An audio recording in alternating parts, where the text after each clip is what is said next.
முழுமுதற் கடவுளாக விளங்கும் ஐங்கர பெருமானுடைய திருவடிகளையும் செந்திலம்பதி செந்திலாண்டவனுடைய திருவடிகளையும் அடியேன் மனம்மை மொழிகளால் சிரம் தாழ்ந்து வணங்குகின்றேன்.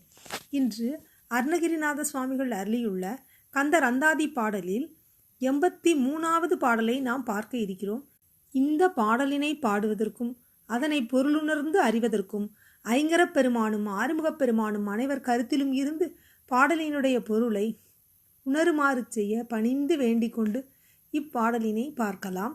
பாடலானது தீரா கமல சலிகித போகமெனத் தெளிந்து தீரா கமலமெனக் கருதாததென் சேயவனூள் தீரா கமல குஹரம் பொறுப்ப நெனத்திருக்கன் தீரா கமல மரவே கருகச் சிவந்தவனே என்று இந்த பாடலானது அமைந்துள்ளது. இந்த பாடலினுடைய முதல் சொற்கள் தீரா கமல என்றே 4 அடிகளிலும் அமைந்துள்ளன. நாம் பாடலினுடைய பொருளை அறிவதற்கு ஏற்ப சொற்களினுடைய பதத்தை பிரித்து மீண்டும் ஒருமுறை கூறி பார்க்கலாம். தீரா கமலச லிகித போகமெனத் தெளிந்தும் தீராகம் அலமெனக் கருதாது என் சேய் அவம் நூல் தீர் ஆகம லகுகரம் பொறுப்பன் எனத் திருக்கன் தீராகம் அலமரவே கருகச் சிவந்தவனே என்று இந்த பாடலினை நாம் பொருள் கொள்வதற்கு ஏற்ப அமைத்து கொள்ள வேண்டும். முதல் அடிக்கான சொற்களினுடைய பொருளை நாம் பார்க்கலாம். முதல் அடியானது தீரா கமல ச லிகித போகமென தெளிந்தும் என்று அமைந்துள்ளது. தீரா என்ற முதற் சொல்லானது தீராதது, நீங்காமல். கமல என்பது தாமரை. இது என்ன? திருமாலினுடைய நாபி கமலத்தில் நாபியிலிருந்து தோன்றிய தாமரை மலரில் அமர்ந்தவன். ச என்பது சதுர்முகன் தோன்றிய நான்முகனை லிகித போகமென என்பது எழுதிய தலைவிழி பிராப்தமென்று என்ற பொருளில் அமைகிறது. அடுத்து தெளிந்தும் என்பது அறிந்திருந்தும், அதாவது என்றும் நீங்காமல் திருமாலினுடைய நாபிக்கமலத்தில் தோன்றிய அந்த தாமரை மலரில் வீற்றிருக்கக்கூடிய ச என்பது நான்முகன். அந்த சதுர்முகத்தையுடைய நான்முகனானவர் எழுதிய தலைவிதி வினையின்படி ஒவ்வொருவருக்கும் தலைவிதியை எழுதுகின்றார். அவர்கள் பிராப்தம் போகம் என்னென்ன அனுபவிக்க வேண்டும் என்பது அவர்கள் வினைக்கு ஏற்ப வகுத்து பிராரப்த வினையை எழுதுகின்றவர் இந்த பிரம்மதேவர். இதனை நாம் அனைவரும் அறிவோம் என்றும் அதற்கு அடுத்த வரியில் கூறியிருக்கிறார். தீராகம் அலமென கருதாது என் சேய் அவம் நூல் என்று அமைந்துள்ளது. இதில் தீ என்ற முதற் சொல் தன்னுடைய அறிவை குறிக்கிறது. ராகம் என்பது இச்சைப்படுதலை, ஆசையினால். அலம் என என்பது இந்த ஆசையினால் ஆகப்போவது இனிய பயனை ஒன்றும் அடைய மாட்டோம் என்று கருதாது, சிந்திக்காதது என்ன காரணம் சேய் திருக்குமரக்கடவுளே என்று கேள்வி கேட்பது போல் இந்த பகுதியானது அமைந்துள்ளது. இதுவரை உள்ள முதல் 2 அடிகளுக்கான பொருளை நாம் தெளிவாக பார்க்கலாம். அதாவது திருமாலினுடைய நாபிகபலத்தில் தோன்றிய நான்முகப் பெருமானார் ஒவ்வொருவருடைய பிராரத்த வினையான அந்த தலைவிதியை எழுதுகின்றார் என்று அறிந்திருந்தும் அதன்படிதான் அந்தந்த பிறவியினுடைய வாழ்வானது அமையும் என்பது கருத்து. இந்த இடத்தில் யாரும் இதனை நினைப்பதில்லை என்பதை நம் சுவாமிகள் குறிப்பிடுகின்றார்.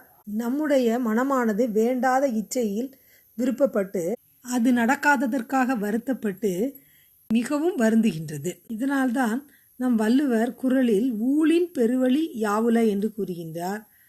வகுத்தான் வகுத்த வகையல்லால் கோடி தொழுத்தார்க்கும் துய்த்தல் அரிது என்று கூறுகின்றார். சிலப்பதிகாரமோ ஊழ்வினை உறுத்து வந்து ஊட்டும் என்று கூறுகின்றார். வினையினுடைய வலிமை மிகவும் பெரிது என்பதற்காகவே யாரெல்லாம் கூறியிருக்கிறார்கள்.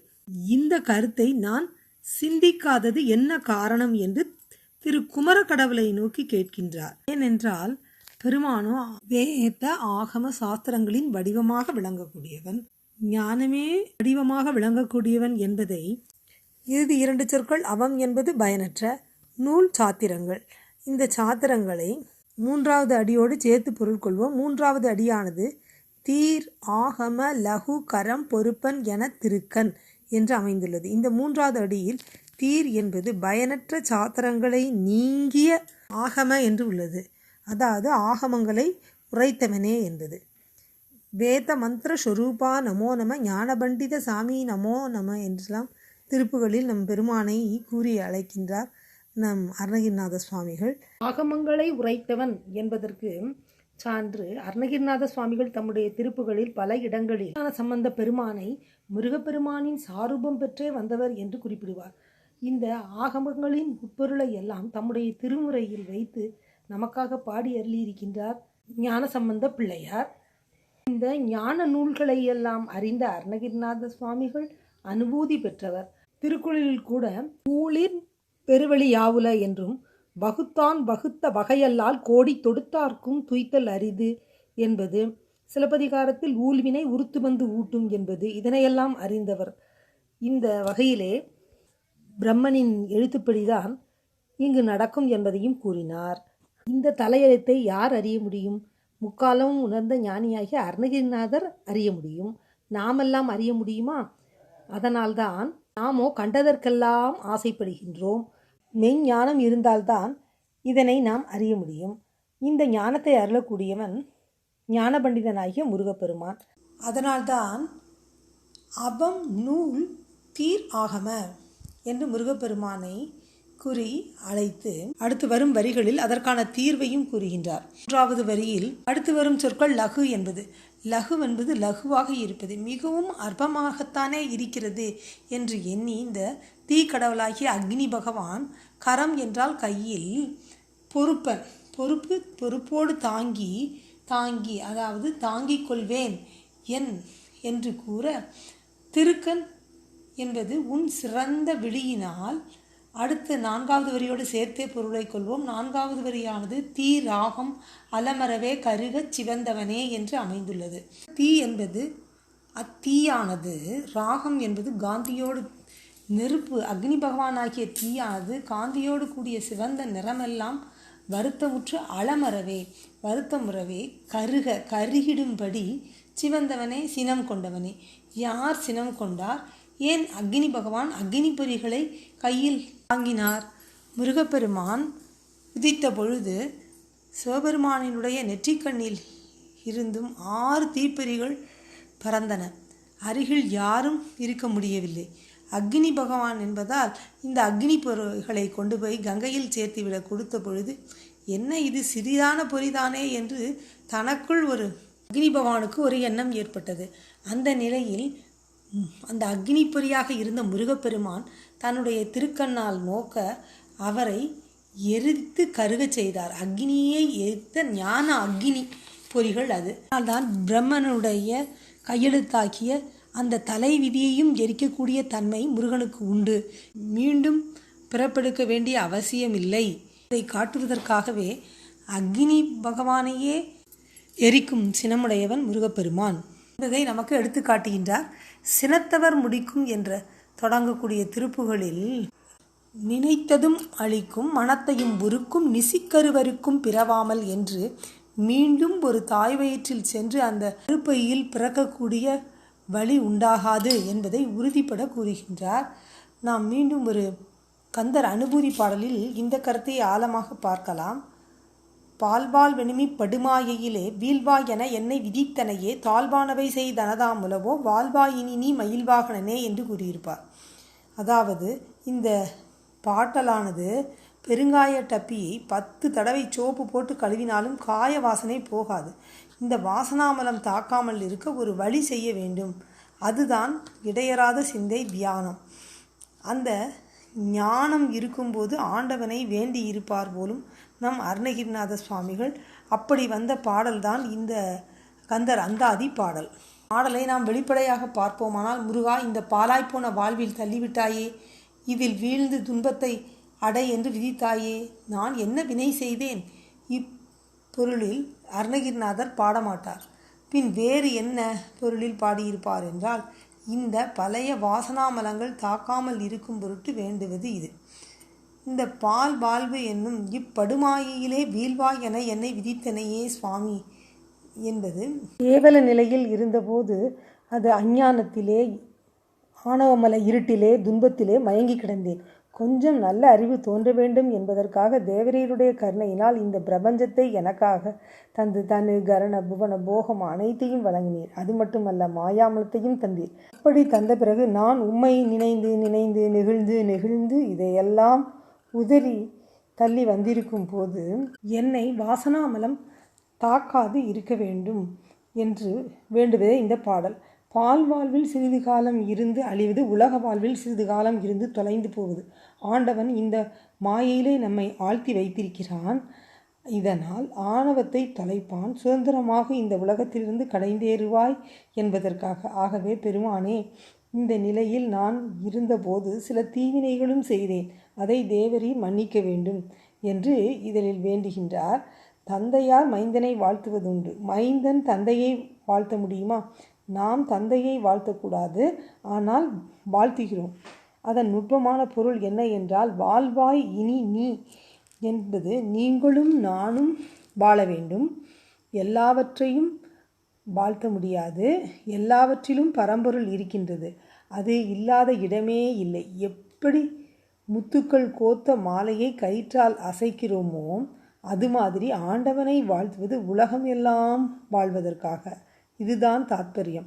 இந்த கருத்தோடு நாம் ஆண்டவனை வாழ்த்த வேண்டும். மயில் வாகனனே, பிரணவமாக இருக்கும் மயிலை வாகனமாக கொண்டவனே, இருள் உலகினின்றும் என்னை எடுத்து உலகத்தில் வாழ்வு கொடுத்தீர். தாழ்வானவை செய்தனதாம் உலவோ என்று கேட்பது பாவச் செயல்கள் என்னால் செய்யப்பட்டதா?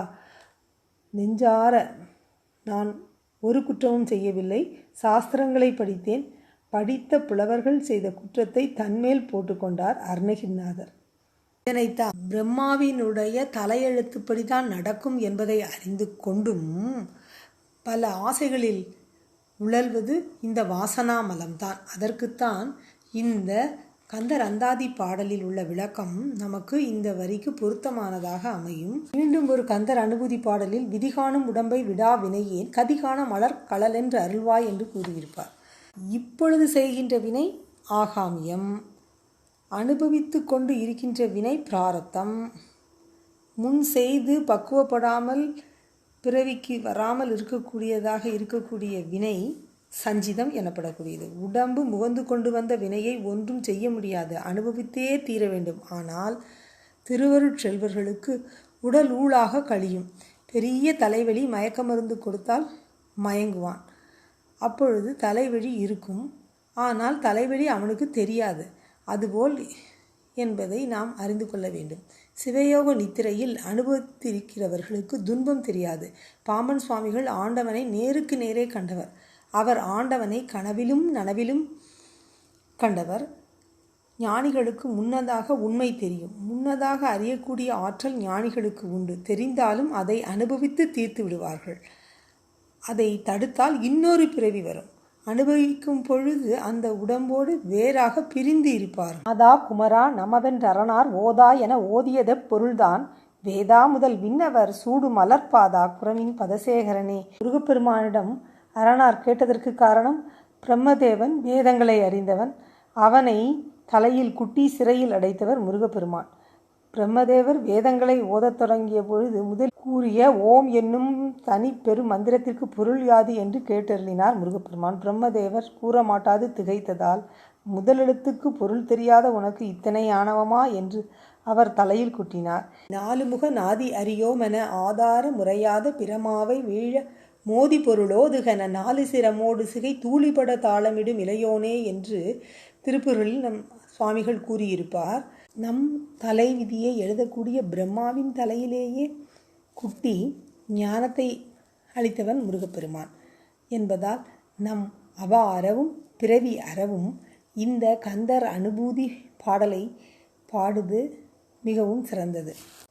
மீண்டும் ஒருமுறை இந்த பாடலினுடைய சுருங்கிய வடிவை பார்த்து நாம் இப்பாடலினை நிறைவு செய்வோம். குமரக்கடவுளே, பரிசுத்த வேதாகமம் மொழிந்தோனே, இக்கணற்பொறி மிகவும் லகுவானது, நான் கரத்திலே தாங்கிக் கொள்வேன் என்று வன்மை பேசின அக்னியினுடைய வீர் அடக்கி உடல் கருக கோபித்த விழியை உடையவனே, கமலோத்பவனான பிரம்மா விதித்த விதியின் அனுபவம் தவறாதது என்று தெரிந்தும் எனது அறிவானது வேண்டாத ஆசை படுவது அன்று என்று கருதாமல் இருக்கின்றதே, இதற்கு காரணம் என்ன என்று முருகப்பெருமானையே கேட்கின்றார். ஆசைகள் அற வேண்டும் என்பதற்காக. பிறவிக்கு வித்தாக விளங்குவது ஆசை. எனவே இந்த ஆசைகள் அனைத்தும் அறுவதற்கும் பிறவி துன்பம் நீங்குவதற்கும் நாம் முருகப்பெருமானிடம் அவனுடைய ஞானத்தை அருளுமாறு வேண்டிக் கொண்டு அவனுடைய பாதம் பணிந்து வேண்டி இப்பாடலினை நிறைவு செய்வோம்.